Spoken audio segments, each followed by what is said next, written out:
Hi நண்பர்களே, சீக்கிரமாக குயிக்காக ஒரு ரெசிபி பண்ணலாம் வாங்க. என்னென்னு பார்க்குறீங்களா? உருளைக்கிழங்கு சாதம் தாங்க.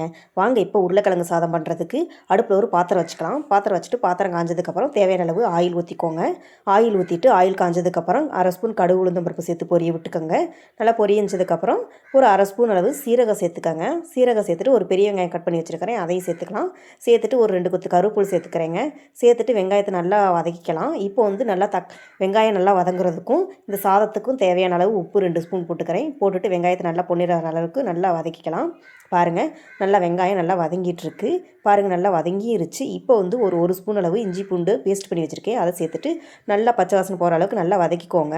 நல்லா வதக்கிட்டு இப்போ வந்து ஒரு 2 தக்காளி எடுத்து நீளமாக கட் பண்ணி வச்சுருக்கிறேன், அதே மாதிரி கட் பண்ணி சேர்த்துக்கோங்க. சேர்த்துட்டு 2 பரட்டி விட்டுட்டு ஒரு மூடி போட்டு மூடி வச்சுக்கலாம்.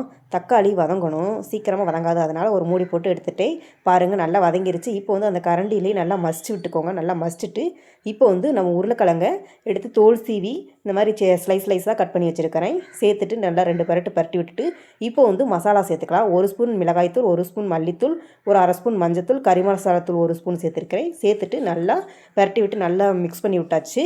இப்போ வந்து ஒரு கிளாஸ் அளவுக்கு தண்ணி ஊற்றிக்கலாம். தண்ணி ஊற்றிட்டு ஒரு மூடி போட்டு மூடி வச்சுக்கலாம். உருளைக்கிழங்கு வேகட்டும். பாருங்கள் நல்லா வெந்து வந்துருச்சு. இப்போ வந்து சாதத்தை இதில் சேர்த்துக்கலாம். தேவையான அளவு சாதம் இதில் சேர்த்துக்கிறேன் நான். பாருங்கள், நான் 2 பேத்துக்கு தக்கனதாக செஞ்சுருக்கிறேன். சேர்த்துட்டு இப்போ வந்து கொத்தமல்லி தலையை தூவி விட்டுட்டு நல்லா பரட்டி விட்டுக்கோங்க. நல்லா பரட்டிக்கிட்டு இருக்கிறப்ப நீங்கள் உப்பு எதுவும் பத்தலைன்னா பார்த்து சேர்த்துக்கோங்க. நல்லா பரட்டியாச்சு. அவ்வளோதான், உருளைக்கிழங்கு சாதம் ரெடி. நீங்களும் உங்கள் வீட்டில் இது மாதிரி ட்ரை பண்ணி பாருங்கள். ட்ரை பண்ணி பார்த்துட்டு எப்படி இருந்துச்சுன்னு கமெண்ட் பாக்ஸில் கமெண்ட் பண்ணுங்கள் நண்பர்களே. வீடியோ பிடிச்சிருந்துச்சுன்னா கேபி தேவ் சேனல் லைக் பண்ணுங்கள், சப்ஸ்கிரைப் பண்ணுங்கள், ஷேர் பண்ணுங்கள், கமெண்ட் பண்ணுங்கள் நண்பர்களே. அடுத்து என்ன பண்ணலான்னு கமெண்ட் பண்ணுங்கள்.